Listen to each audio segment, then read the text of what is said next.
Paano yung mga kabataang naghihintay sa atin.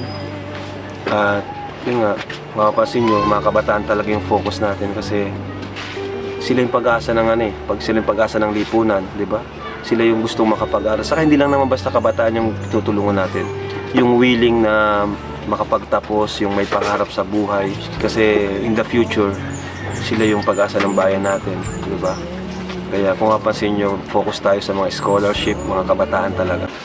Ikaw ay magiging Kalingap Angel, di ba? Ano yung mo doon? Ano yung masasabi mo doon? At ano rin yung pwedeng komento mo sa pagiging Kalingap Angel na part na ng Kalingap? Kagaya nung halimbawa, nakikita mo yung ibang mga sobrang nabago yung buhay. Ano yung komento mo doon? Sobrang na-amaze po ako. Sobrang nakaka-bless kasi sa dami po ng kay nangangailangan ng tulong, isa po ako sa napili niyo. Kaya super thankful po kay Lord. Tas sa inyo rin po kasi binigay po kayo ni Lord sa buhay namin.